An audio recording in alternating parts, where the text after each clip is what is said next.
Ian Skellern writes about watches for specialized magazines. Tonight is taking part in a watchmaking workshop for amateurs. The journalist wants to find out a little bit more about watches from the watchmaker's point of view. The watch for me is nearly the end of the story. It's how the idea first came to the watchmaker, the problems that he had making it. Sometimes it can take a year for the type of watches I specialise in to be made, and then it's finally here, and then it's quickly sold. These expensive watches really are works of art. They're fantastic little machines.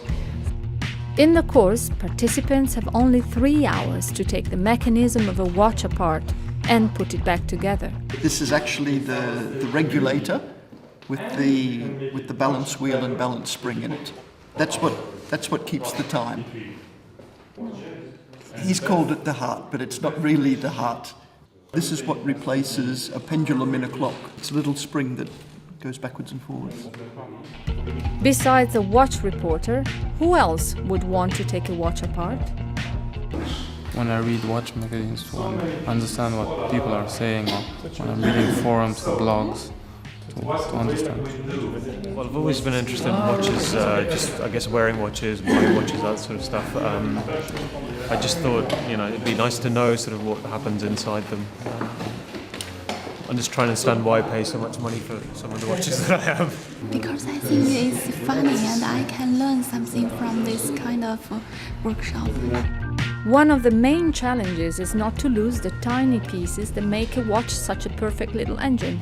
And this, of course, happens all the time. I just heard a tick of the click spring.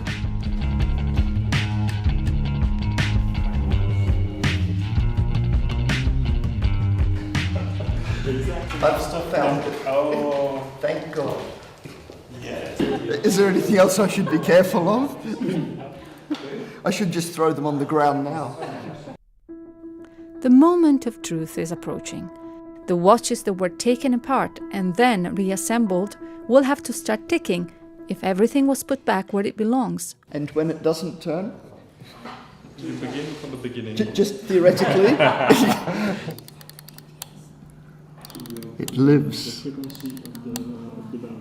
Yeehaw!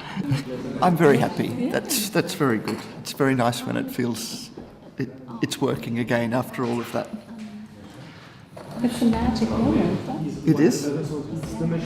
It's good to be here because it just reminds you how hard it is to be a watchmaker, and I don't envy them the job. Too bad that the participants couldn't keep their watches after all that work.